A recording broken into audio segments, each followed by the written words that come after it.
ಲೋಕಸಭಾ ವಿರೋಧ ಪಕ್ಷದ ನಾಯಕರು, ಭಾರತ ದೇಶದ ಮುಂದಿನ ಭವಿಷ್ಯದ ನಾಯಕರಾದಂಥ ನಮ್ಮ ನೆಚ್ಚಿನ ರಾಹುಲ್ ಗಾಂಧಿಯವರ 56ನೇ ಹುಟ್ಟುಹಬ್ಬದ ಪ್ರಯುಕ್ತ ಇಂದು ಕಾರ್ಮಿಕರೊಡನೆ, ಕಟ್ಟಡ ಕಾರ್ಮಿಕರೊಡನೆ ಅವರ ಹುಟ್ಟುಹಬ್ಬವನ್ನು ಸ್ನೇಹಿತರೆಲ್ಲರೂ ಸೇರಿ ಆಚರಿಸ್ತಾ ಇದ್ದೀವಿ. ರಾಹುಲ್ ಗಾಂಧಿಯವರ ಬಗ್ಗೆ ಹೇಳ್ಬೇಕಂದ್ರೆ ಅವರು 19/6/1970 ದೆಹಲಿಯಲ್ಲಿ ಜನಿಸಿರ್ತಾರೆ. ಅವರ ತಂದೆ ರಾಜೀವ್ ಗಾಂಧಿಯವರು ನಮ್ಮ ಮಾಜಿ ದೇಶದ ಪ್ರಧಾನಿಗಳು, ದಿವಂಗತ ರಾಜೀವ್ ಗಾಂಧಿಯವರು ಹಾಗೂ ಸೋನಿಯಾ ಗಾಂಧಿಯವರ ಪುತ್ರರಾಗಿ ಜನಿಸುವ ನಮ್ಮ ನಾಯಕರು ಪ್ರಾಥಮಿಕ ಹಾಗೂ ಪ್ರೌಢ ಶಿಕ್ಷಣವನ್ನು ದೆಹಲಿಯಲ್ಲಿಯೇ ಓದಿರ್ತಾರೆ.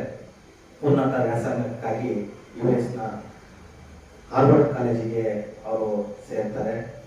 ತದನಂತರ ರಾಜೀವ್ ಗಾಂಧಿಯವರ ಮರಣದ ನಂತರ ಅವರು ತಮ್ಮ ವ್ಯಾಸಂಗವನ್ನು ವಿದೇಶದಲ್ಲೇ ಮುಂದುವರಿಸ್ತಾರೆ. ಸ್ನಾತಕೋತ್ತರ ಪದವಿಯನ್ನು ಕೇಂಬ್ರಿಡ್ಜ್ ಕಾಲೇಜಿನಲ್ಲಿ ಮುಗಿಸ್ತಾರೆ.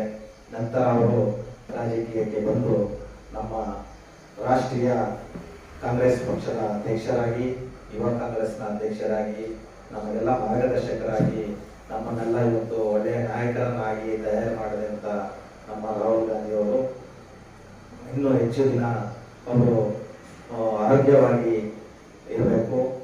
ಅವರು ಹುಟ್ಟುಹಬ್ಬವನ್ನು 100ನೇ ಹುಟ್ಟುಹಬ್ಬವನ್ನು ಸಹ ನಾವು ಆಚರಿಸಬೇಕು. ಅಲ್ಲಿ ತನಕ ಅವರಿಗೆ ದೇವರು ಚೆನ್ನಾಗಿಟ್ಟಿರಬೇಕು, ಆಶೀರ್ವಾದ ಮಾಡಿ.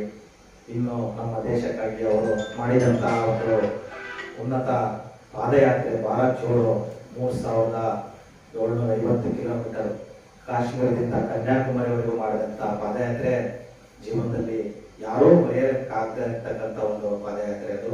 ಆ ಪಾದಯಾತ್ರೆಯ ಉದ್ದಕ್ಕೂ ಸಹ ಅವರು ಎಲ್ಲ ಕಾರ್ಮಿಕರು, ಕೂಲಿ ಕಾರ್ಮಿಕರು, ಕಟ್ಟಡ ಕಾರ್ಮಿಕರು, ಮೆಕ್ಯಾನಿಕ್ಗಳು, ಪೇಂಟರ್ಸ್ಗಳು, ಎಲ್ಲ ರೀತಿಯ ಕಾರ್ಮಿಕರನ್ನು ಅವರು ಆ ದಾರಿ ಉದ್ದಕ್ಕೂ ಅವರ ಕಷ್ಟ ಸುಖಗಳನ್ನು ಕೇಳ್ತಾ ಅವರ ಎಲ್ಲ ಜೀವನದ ಆಗುಹೋಗುಗಳನ್ನು ಅವರು ಕೇಳಿಸ್ಕೊಂಡು ಮುಂದಿನ ದಿನಗಳಲ್ಲಿ ಅವರಿಗೆಲ್ಲ ಒಂದು ಒಳ್ಳೆ ಭವಿಷ್ಯವನ್ನು ರೂಪಿಸಬೇಕು ಅಂತೇಳಿ ಆ ಪಾದಯಾತ್ರೆಯ ಮುಖಾಂತರ ನಮ್ಮ ಭಾರತ ದೇಶದಲ್ಲಿ ಒಂದು ಏನು ಒಡೆದಾಡುವ ಹಿಂದೂ, ಮುಸ್ಲಿಂ, ಕ್ರೈಸ್ತ ಎಲ್ಲರೂ ಒಗ್ಗಟ್ಟಾಗಿ ಇರಬೇಕು ಅಂತೇಳಿ ಒಂದು ಭಾರತ್ ಜೋಡೋ ಯಾತ್ರೆಯನ್ನು ಮಾಡಿರ್ತಕ್ಕಂಥ ಒಂದು ಉನ್ನತ ಒಂದು ಕೆಲಸವನ್ನು ಸಹ ನಾವು ಈ ಸಂದರ್ಭದಲ್ಲಿ ನೆನೆಸುತ್ತಾ ಅವರಿಗೆ ಮತ್ತೊಮ್ಮೆ ಹುಟ್ಟುಹಬ್ಬದ ಶುಭಾಶಯಗಳನ್ನು ಹೇಳ್ತಾ ನನಗೆ ಮಾತಾಡೋಕ್ಕೆ ಅವಕಾಶ ಕೊಟ್ಟಂತ ಎಲ್ಲರಿಗೂ ಧನ್ಯವಾದಗಳನ್ನು ತಿಳಿಸ್ತೀನಿ.